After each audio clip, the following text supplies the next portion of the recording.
안녕하세요. 오늘 저희가 함께 살펴볼 내용은 중국의 대표 테크 기업이죠. 알리바바의 최신 동향, 그리고 2025년 전망입니다. 네, 여러 자료들을 좀 깊게 들여다봤는데요.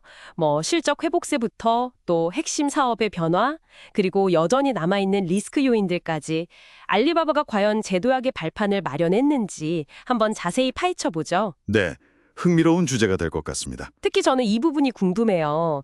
최근에 실적 발표한 거 보면 시장 예상치도 넘고 순이익도 엄청나게 늘었던데, 그런데 왜 주가는 여전히 좀 낮게 평가받고 있는 걸까요? 아, 네. 바로 그 지점이죠. 이 부분부터 좀 집중적으로 봐야 할 것 같은데, 일단 2025 회계연도 성적표 어땠는지부터 짚어주시죠. 네, 그게 참 재밌는 부분인데요.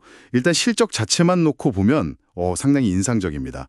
2025년 회계연도 전체 매출이 전년 대비 6% 늘었고요. 6%요? 네, 그리고 순이익은 이게 무려 62%나 급증했어요. 62%요? 와...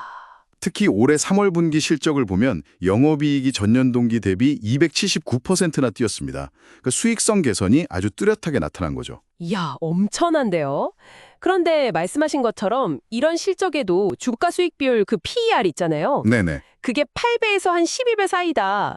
이게 글로벌 경쟁사들에 비하면 엄청 낮은 거 아닌가요? 맞습니다. 굉장히 낮은 수준이죠. 그러니 당연히 저평가 이야기가 나올 수밖에 없는데요. 여기에는 몇 가지 이유가 복합적으로 작용하는 것 같아요. 어떤 이유들일까요? 우선은 지정학적 리스크, 그러니까 미중 갈등 같은 거요. 이게 여전하고 또 중국 내수 소비 심리가 아직 완전히 살아나지 않았다는 점도 부담이고요. 보면 알리바바의 현재 펀더멘털이나 수익성 회복세를 고려할 때 지금의 이 디스카운트가 좀 과도한 것 아니냐 이런 시각도 분명히 존재합니다. 하긴, 순이익 60% 넘게 늘었는데 PER이 10배 안팎이면 좀 과하다는 생각도 드네요. 알겠습니다. 그럼 외부 환경 말고 알리바바 자체 사업은 좀 어떤가요? 핵심인 전자상거래 쪽 뭔가 변화가 있다면서요? 네, 아주 중요한 변화가 감지됩니다. 예전에는 우리가 흔히 알던 타오바오나 티몰, 여기서 거래액 자체를 키우는 데 굉장히 집중했잖아요. 네, 그렇죠. GMV 엄청 강조했죠. 맞습니다. 그런데 이제는 그 무게중심이 좀 이동하고 있어요. 판매자들한테 받는 서비스 수수료라던가 아니면 광고 같은 거요. 이런 플랫폼 기반의 수익 모델로 옮겨가고 있다는 거죠. 아하. 실제로 올해 1분기 국내 전자상거래 매출을 보면요. 직접 판매는 오히려 줄었어요. 그런데 이런 플랫폼 수익이 늘면서 전체적으로는 9% 성장을 했거든요. 아, 그러니까 직접 물건 떼다 파는 것보다는 판매자들이 활동하는 장터 자체를 잘 운영해서 거기서 수수료나 광고로 돈 버는 쪽으로 더 힘을 싣는다. 이런 말씀이시군요. 네, 정확합니다. 이게 왜 중요하냐면 경기가 좋든 나쁘든 좀 덜 민감하면서도 수익성은 더 높은 구조를 만들 수 있거든요. 아, 안정적인 수익 기반. 그렇죠. 훨씬 안정적인 기반을 다지는 거죠. 그리고 여기에 더해서 국제 전자상거래 쪽 성장세가 또 정말 눈에 띄는데요. 국제 쪽이라면 역시 알리익스프레스 말씀하시는 거죠? 요즘 한국에서도 원어 많이 쓰니까요. 맞습니다. 알리익스프레스가 특히 유럽이랑 미국에서요. 알리익스프레스 초이스라고 저가인데 배송은 빠른 이런 모델을 내놨는데 이게 아주 크게 성공했어요. 아, 그 초이스 모델. 네. 덕분에 관련 매출이 전년 대비 무려 45% 이상 급증했고요. 45%요? 와. 전체 주문의 거의 70%가 이 초이스 모델에서 나온다고 하니까 성장세가 정말 가파르다고 볼 수 있죠. 이건 티모 같은 경쟁사에 대한 아주 효과적인 대응책이 된 것 같고요. 그렇군요. 여기에 동남아의 라자다, 또 중동이나 튀르키의 트렌디올까지 합쳐보면 알리바바의 글로벌 영타 확장이 상당히 활발하게 진행 중이다. 이렇게 볼 수 있습니다. 좀 더 큰 그림에서 보면 중국 내수 시장에만 의존하지 않고 해외에서 새로운 성장 기회를 찾으려는 그런 다각화 전략인 셈이죠. 해외 사업이 정말 잘 풀리고 있네요. 그럼 또 다른 성장 엔진으로 꼽히는 클라우드 사업은 좀 어떤가요? AI 쪽에 투자를 많이 한다고 들었는데요. 네, 알리바바 클라우드도 빼놓을 수 없는 부분이죠. 특히 AI 기반 클라우드 서비스에 굉장히 집중 투자를 하고 있습니다.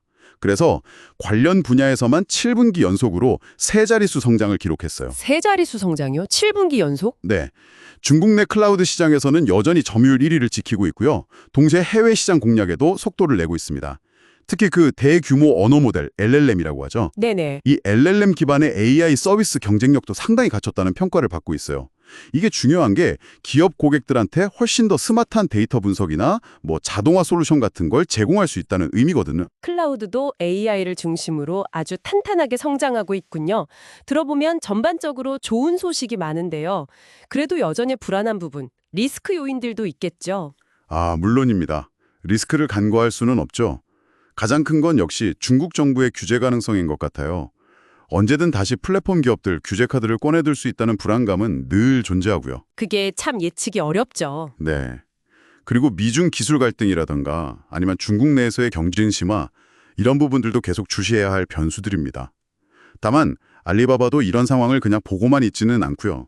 2025년에 무려 119억 달러 규모의 자사주 매입 계획을 발표했어요. 119억 달러면 우리 돈으로 거의 16조 원이 넘는 돈 아닌가요? 맞습니다. 엄청난 규모죠. 이건 뭐 주주 가치를 제고하겠다는 아주 강력한 의지를 보여준 거라고 해석할 수 있습니다. 자사주 매입까지 동원해서 주가 부양 의지를 보이는군요.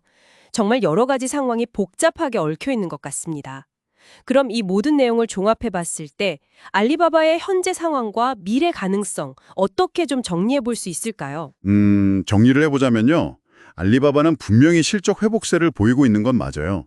그리고 특히 국제 전자상 거래랑 AI 클라우드, 이 두 분야를 중심으로 새로운 성장 동력을 확실히 확보한 것으로 보입니다. 네. 하지만 동시에 말씀드린 지정학적 리스크나 아주 치열한 중국 내 경쟁이라는 이게 만만치 않은 숙제도 안고 있는 거죠. 그러니까 성장 잠재력과 리스크가 공존하는 그런 복합적인 상황이라고 할 수 있겠습니다. 성장과 리스크의 공존. 네. 오늘 이야기를 통해 알리바바의 현재 위치, 그리고 앞으로의 가능성을 좀 더 입체적으로 이해하는 데 도움이 되셨기를 바랍니다. 네. 마지막으로 청취자분들께 생각해 볼 만한 질문을 하나 던져드리고 싶어요. 이런 외부 리스크 외에 결국 알리바바가 자신의 안방이라고 할 수 있는 중국 내수 시장에서요. 핀도도 같은 새롭고 강력한 경쟁 모델에 맞서서 기존의 핵심 플랫폼, 그러니까 타오바오나 티몰의 혁신을 계속 성공적으로 이끌어갈 수 있을까 하는 점입니다. 아, 그게 중요하겠네요. 과연 해외 사업이나 클라우드의 성장이 혹시라도 발생할 수 있는 내수 시장에서의 어떤 잠재적 약점을 충분히 보완해 줄 수 있을까요? 이 질문에 대한 답을 한번 스스로 찾아보시는 것도 꽤 흥미로운 과정이 될 것 같습니다. 네, 정말 중요한 질문인 것 같습니다. 오늘 알리바바에 대한 깊이 있는 분석 잘 들었습니다. 감사합니다. 네, 감사합니다.